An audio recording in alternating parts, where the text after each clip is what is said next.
मांडवे, जांभुळशी, मुथाळणी या भागामध्ये पाण्याची व्यवस्था करणे. जोपर्यंत पाणी त्या ठिकाणी पाण्याचं स्रोत उपलब्ध होत नाही तोपर्यंत आम्ही स्वस्थ बसणार नाही. जर मला या उमेदवारीच्या माध्यमातून संधी मिळाली तर 100% पाणी प्रश्न सोडवल्याशिवाय मी स्वस्थ बसणार नाही असं आपल्या माध्यमातून सांगतो. सर नमस्कार. नमस्कार. प्रचाराचा धुराळा उडलेला आहे. जिल्हा परिषद पंचायत समितीच्या निवडणुका होऊ घातलेल्या आहेत. बाकीच्या जिल्हा परिषद गटांमध्ये प्रचाराची धार लागलेली आहे. मतदारांकडं जे उमेदवार आहेत ते पोहोचत आहेत. कुठं विजय मेळावे होत आहेत, कुठं साहित्य वाटप होत आहे. असं असताना देखील जिल्हा परिषद गट हा उदापूर डिंगोरे जो गट आहे याच्यामध्ये मात्र शांतता आहे. त्याचं कारण असं आहे की उमेदवारांना जे उमेदवार आहेत त्यांना तिकीट देईल किंवा नाही देईल ही शक्यता उमेदवारांना नसल्यामुळं उमेदवार तळ्यात मळ्यात आहेत. आपली काय भूमिका असणार आहे? नमस्कार. जय आदिवासी, जय शिवराय, जय भीम. खरं तर डिंगोरे उदापूर जिल्हा परिषद गटामध्ये जे जिल्हा परिषदेला महिला आरक्षण पडलेलं आहे. तांबे बारव गट असेल, डिंगोरे उदापूर जिल्हा परिषद गट आहे, सगळीकडे महिला आरक्षण पडलेलं आहे. परंतु डिंगोरे उदापूर जिल्हा परिषद गटामध्ये जे इच्छुक उमेदवार आहेत ते इच्छुक उमेदवार हे सगळे वेल एज्युकेटेड आहेत असं मला वाटतं. कारण असं आहे त्याचं की सगळीकडे रणधुमाळी चालू आहे. परंतु डिंगोरे उदापूर जिल्हा परिषद गटामध्ये मात्र काही उमेदवार हे प्रत्यक्ष गाठीभेटी घेत आहेत.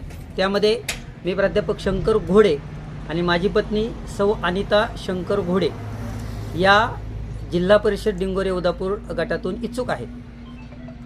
त्या सावित्रीबाई फुले आदर्श शिक्षिका पुरस्कार प्राप्त आहेत.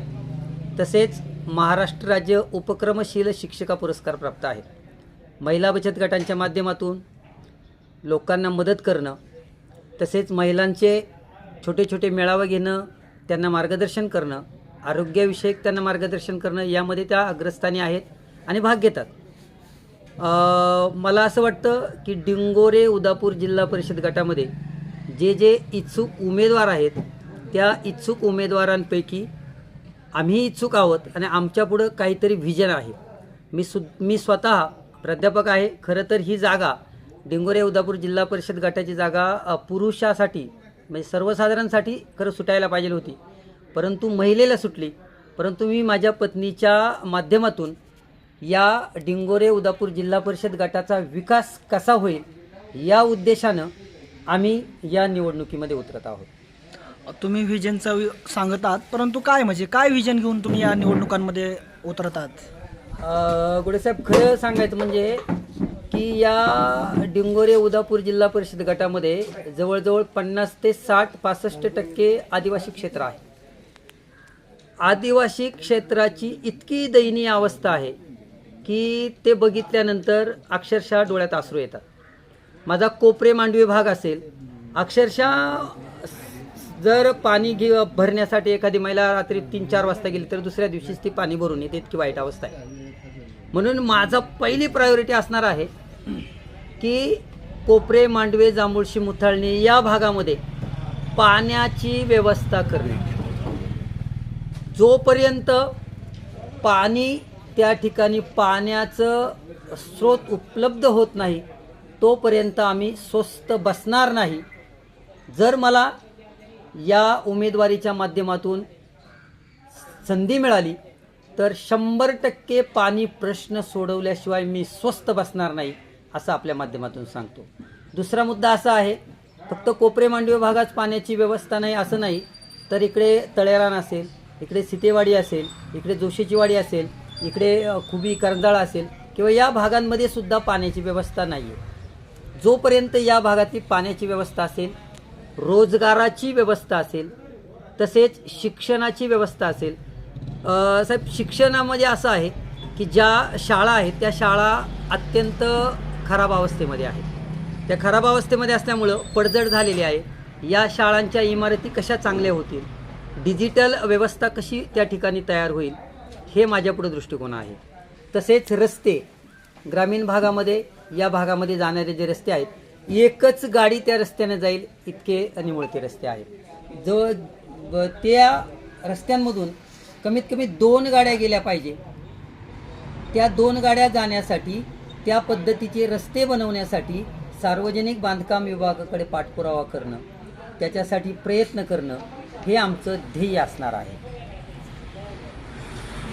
आपण रस्त्याचा विषय काढला, आपण आता मध्ये एक आंदोलन केलं होतं, ते यशस्वी देखील झालं. त्या ठिकाणी रस्ता चालू आहे. परंतु प्रश्न असा आहे की ज्या ठिकाणी जो आता रस्ता चालू आहे तो साधारणतः खालचं भाग खणलेला आहे आणि तिथं रस्ता केलेला आहे, व्यवस्थित आहे रस्ता. परंतु पाण्याच्या ज्यावेळेस पाणी असेल त्यावेळेस ती समस्या अशी असणार आहे की पाणी साचू शकतं, अशी एक अवस्था आहे. त्या ठिकाणी आपण प्रत्यक्ष पाहणी केली आहे का जाऊन? हो, ज्या ठिकाणी रस्ता चांगला नव्हता त्या ठिकाणी मी स्वतः माझ्या सहकाऱ्यांच्या माध्यमातून आंदोलन उभं केलं आणि आंदोलन उभं केल्यानंतर त्या ठिकाणी रस्ता झाला, त्याबद्दल मी प्रशासनाचा आभार व्यक्त करतो. ज्या ठिकाणी सिमेंट कॉन्क्रीटचा रस्ता चालू आहे त्या ठिकाणी पाणी साठणार नाही. त्या ठिकाणी जाऊन आम्ही परिस्थिती बघितली. तो रस्ता आहे, तो रस्ता असल्यानंतर असा स्लोप दिला गेलेला आहे. पलीकडच्या बाजूला डांबरी एक रस्ता आहे, या बाजूला पण डांबरी रस्ता आहे आणि तो रस्ता सुस्थितीमध्ये आहे. डांबरी ज्या ठिकाणी खराब होता त्या ठिकाणी सिमेंटचा रस्ता आणि त्याला स्लोप दिलेला आहे. स्लोप दिल्यामुळं पाणी साठणार नाही, ते पाणी असं निघून जाणार आहे आणि साईडला जे आहे ते चेंबर म्हणजे गटारं तयार करण्यात येणार आहेत. त्या गटारांच्या माध्यमातून ते पाणी त्या ठिकाणी न साचता ते पाणी त्या शेताकडे निघून जाणार आहे. दुसरा मुद्दा असा की आमच्या इथे आता हा पारगाव मध्ये हा जो चौक आहे हा बिझनेस हब हा तयार होतोय. आता मगाशी आम्ही छोटंसं एक आंदोलन तिथे केलं. त्याचं कारण असं होतं की प्रशासनात सार्वजनिक बांधकाम विभाग असेल, पोलीस स्टेशन असेल, ग्रामपंचायत असेल, यांना अनेक प्रकारे निवेदनं देऊन झालेली आहेत.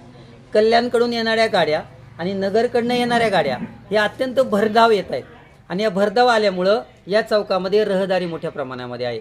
शाळेकर मुलं जाणारे असतात, बाजार करणारी लोक असतात, वृद्ध महिला, वृद्ध बंधू भगिनी या ठिकाणी जात असतात आणि जात असताना त्यांना तो रस्ता क्रॉस करताना जीव मुठीत घेऊन जावं लागतो. म्हणून या बाजूला आणि पलीकडच्या बाजूला दोन्ही बाजूला गतिरोधक व्हावेत म्हणून आम्ही छोटंसं दुतर्फा गतिरोधक व्हावेत म्हणून दोन्ही बाजूला आम्ही गतिरोधक होण्यासाठी निवेदन देण्यात आले. तेही होईल अशी अपेक्षा आहे. जुन्नर तालुक्यामध्ये मानवी आणि बिबट संघर्ष हा कमी राहिलेला नाही आहे. आपल्या या गटामध्ये शेतकरी वर्ग बऱ्याच मोठ्या प्रमाणामध्ये आहे. या ठिकाणी जी लाईटची व्यवस्था असते ती संध्याकाळी दिली जाते 3 पेजची. परंतु या ऊसाला पाणी भरणं असेल किंवा बाकी शेताला पाणी भरणं असेल, यावेळेला जी लाईट दिली जाते रात्रीच्या वेळी ती खरं तर दिवसा देणं गरजेचं आहे. लाईटचा प्रश्न देखील गंभीर आहे आपल्या गटामध्ये. यासाठी आपण काय प्रयत्न कराल? 100% हा लाईटचा प्रश्न सोडवण्यासाठी तेथील असणारा लोकप्रतिनिधी सर्वात जास्त जबाबदार आहे. लोकप्रतिनिधी जर सतर्क असेल ना तर ह्या अशा समस्या उद्भवणार नाही. त्या लोकप्रतिनिधीनं लाईट असेल, प्रशासकीय कार्यालय असतील, त्याच्यानंतर ज्या छोटे छोटे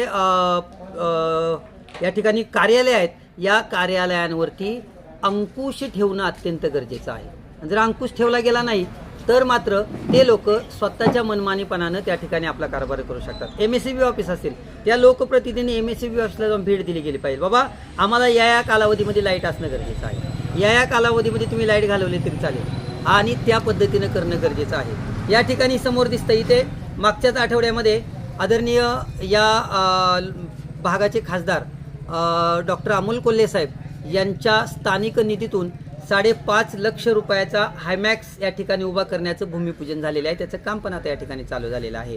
म्हणजे सांगण्याचं तात्पर्य काय आहे की आपण पाठपुरावा करतोय, परंतु पाठपुरावा करत असताना आपल्याला काही मर्यादा पडत आहेत. या मर्यादा पडू नये म्हणून आपल्याला काहीतरी लोकप्रतिनिधी होऊन या भागाचा विकास करायचा आहे आणि या भागाचा विकास करण्यासाठी आपण येतो. ग्रामीण भागातील विशेषतः जे मजूर वर्ग आहे तो मनकर फाट्यावर मोठ्या प्रमाणामध्ये जातो. अनेक अपघात देखील घडलेले आहे ज्यामध्ये कुटुंबातील काही व्यक्तींना आपला प्राण देखील गमावावा लागलेला आहे. अशा परिस्थितीमध्ये ही बेरोजगारी समस्या कमी करण्यासाठी किंवा जे मयत व्यक्ती आहेत त्यांचं जर कुटुंबाचं पालनपोषण करणारा व्यक्ती जर हरवला तर त्यांचं पालनपोषण करण्यासाठी घरामध्ये कुणी राहत नाही. यासाठी काय प्रयत्न करणार आपण? अत्यंत चांगला आणि भावनिक प्रश्न आहे. खरं तर माझ्या बंधू आणि भगिनींना बनकर फाट्यावरती कामाला जावं लागतं आणि त्या ठिकाणी होणारी त्यांची गळचेपी ही आम्हाला त्या ठिकाणी ऐकायला मिळते. खरं तर हे जर कुठेतरी थांबवायचं असेल, माझ्या आदिवासी भागातील शेतकऱ्यांना काही 10 एकर 20 एकर जमीन नाही, 1 ते 2 एकर जमीन आहे. तिथं उत्पन्न निघाल्यानंतर त्यांना जाणं गरजेचं आहे. परंतु जर त्यांच्या शेतामध्ये त्या शेतीसाठी पाण्याची व्यवस्था झाली तर मात्र ते स्वतः त्या शेतीमध्ये बागायत करून आपली उपजीविका चांगल्या प्रकारे करू शकतात. धरण म्हणतात ना, धरण उशाला आणि कोरड घशाला अशी आमची अवस्था झालेली आहे. या धरणामधून या भागाच्या शेतीला जर पाणी पुरवठा करण्यासाठी जर पाईपलाईन झाली तर हा बेरोजगारीचा प्रश्न 100% सुटेल अशी मला खात्री आहे. दुसरा मुद्दा असा की ज्या ठिकाणी कामावर जात असताना जे अपघात होतात, अपघात होऊ नयेत म्हणून आपण त्या पिकअपवाल्या लोकांना सांगत असतो की कमी त्याच्यामध्ये संख्या भरा. त्यानंतर तळेरान गावामध्ये सर्व ग्रामस्थांनी आणि तेथील लोकांनी एक निवेदन देऊन, आमदार साहेबांना निवेदन देऊन की आमच्या तळेरानला एक एस-टी सुरू करावी म्हणून सकाळी 7 वाजता एस-टी चालू केलेली आहे. सकाळी 7ला तळेरानमधून एस-टी निघेल आणि ती ओतूरला जाईल, जेणेकरून हे कामगार आहेत ते कामगार त्या एस-टीमधून बनकर फाट्याला कामाला जातील, सुरक्षित प्रवास होईल, असं त्याच्या मागचा एक उद्देश आहे. दुसरा मुद्दा असा की अपघात झाल्यानंतर काही कमवणारे व्यक्ती मृत्युमुखी पडतात, त्यांच्या मुलाबाळांचं काय, अशा अनेक घटना घडलेल्या आहेत. आम्ही नोकरदारांच्या माध्यमातून समाजाच्या माध्यमातून काही वर्गणी काढून त्या लोकांना थोडीशी मदत करतो. तसेच त्यांची जी मुलं आहेत त्या मुलांचं शिक्षण फ्री कसं होईल, त्यांना दत्तक कसं घेता येईल हे आम्ही त्या माध्यमातून पाहत असतो. आणि अशी व्यवस्था आपण समाजाच्या माध्यमातून, संघटनाच्या माध्यमातून करण्याचा प्रयत्न केलेला आहे. तुमची काम करण्याची इच्छा आहे, परंतु तुम्ही लढणार की अपक्ष लढणार किंवा तुम्हाला तथास्तु थांबवलं जाणार हे आता आम्हाला माहीत नाही. परंतु जर तुम्हाला काम करण्याची संधी दिली नाहीत पक्षांनी तर आपली भूमिका काय असणार आहे? खरं तर खूप महत्त्वाचा प्रश्न विचारला आहे. काम करण्याची संधी पक्ष मला देणार नाही असं नाही. माझ्या मागे आदरणीय या भागाचे नेते, या भागाचे आदिवासी भागाचे नेते आदरणीय तुळशीराम भोईर साहेब माझ्या पाठीशी आहेत. या जिल्हा परिषद गटाचे माजी सदस्य आदरणीय अंकुशजी आमले साहेब माझ्या पाठीमागे आहेत. राष्ट्रवादी शरदचंद्रजी पवार पक्ष माझ्या पाठीमागे आहे. आणि त्यांना असा विश्वास आहे की पक्षाचा एक चांगला हाडाचा कार्यकर्ता शंकर घोडे आहे आणि शंकर घोडेला 100% उमेदवारी दिली तर पक्ष मोठा होईल.